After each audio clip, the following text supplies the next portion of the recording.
हर हर महादेव। कभी कभी ऐसा होता है ना कि लाइफ में समझ नहीं आ रहा होता है कि कौन सी राह सही है।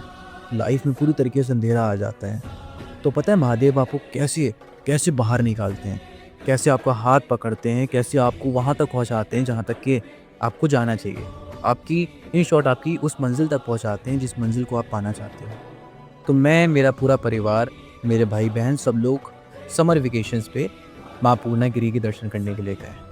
अब रास्ता इतना लंबा था कि धीरे-धीरे करते-करते माँ के दर्शन तो हो गए, पर लौटते समय सब परिवार और भाई-बहन एक दूसरे से अलग हो गए। अब मैं और मेरी दीदी एक ऐसे रास्ते पर आ गए जहाँ पर कंस्ट्रक्शन का काम चल रहा था, जहाँ पे ना रोड लाइट थी, जहाँ पे कुछ भी नहीं था, सिर्फ अंधेरा था।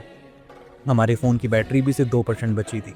कॉन्टैक्ट करने के लिए पहाड़ों के ऊपर है, तो किसी को कॉल भी नहीं लग रही थी कि कौन वहाँ पे है। अब हम लोगों ने यात्रा स्टार्ट करने के पहले एक जगह डिसाइड कर ली थी कि सब अगर खोएँगे तो हम लोग यहीं पर मिलेंगे। तो हम लोग को ये तो पता था कि हम लोग को मिलना कहाँ पर है। अब पर वहाँ पे पहुँचे कैसे? तो उसके लिए बहुत ढूँढा, उस रास्ते पर चलते रहे, पर डर लगने लगा कि रात का मौसम था, कहीं शेर-वेर ना आ जाए। फिर बहुत देर परेशान होने के बाद आँखें बंद करी और महादेव को याद किया और महादेव से कहा, हे महादेव, सही राह दिखाइए। पूरी तरफ अंधेरा है, चारों तरफ अंधेरा है, समझ नहीं आ रहा है हमें कहाँ पे जाना है। यहाँ कंस्ट्रक्शन का काम चल रहा है, आगे खाई है और पीछे लौट नहीं सकते क्योंकि पीछे कुछ भी नहीं है। रात हो गई थी और कभी भी माता का द्वार बंद हो जाएगा। अब क्या?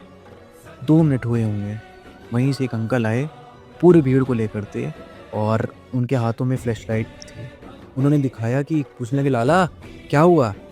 मैंने कहा, अंकल जी रास्ता समझ नहीं आ रहा है, कहाँ जाना है मुझे?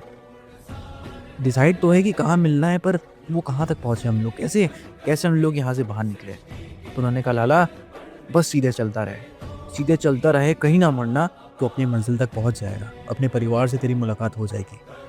और बस चलते रहे, बिना डरे, बिना कुछ करे। पीछे कोई था नहीं, पर पीछे से आवाज़ आ रही थी कि चलता रहे, सही जा रहा है। और हम लोग अपनी राह पर पहुँच गए और मम्मी-पापा लोगों, भाई-बहन से सबसे मिल लिए हम लोग। Moral of the story, Mahadev भी हमारे साथ ऐसे ही करते हैं। कभी-कभी हम लोग लाइफ में पूरी तरीके से भटक जाते हैं, परेशान हो जाते हैं, पर महादेव को याद नहीं करते हैं। फिर एकदम से याद आता है कि महादेव को याद करना है, और महादेव को याद करते ही कोई ऐसा बंदा होता है जो हमें सही राह दिखाता है, जो हमारे लिए टॉर्च लेकर के आता है और हमें सही राह दिखाता है और वहाँ तक पहुँचाता है जहाँ तक हमें जाना चाहिए। तो आपकी भी लाइफ में कोई ऐसा व्यक्ति होगा, और नहीं है तो ज़रूर एक ना एक दिन वो व्यक्ति आएगा जो आपको सही राह पर पहुँचाएगा और आपको वहाँ पहुँचाएगा जहाँ हम जाना चाहते हो। हर हर महादेव।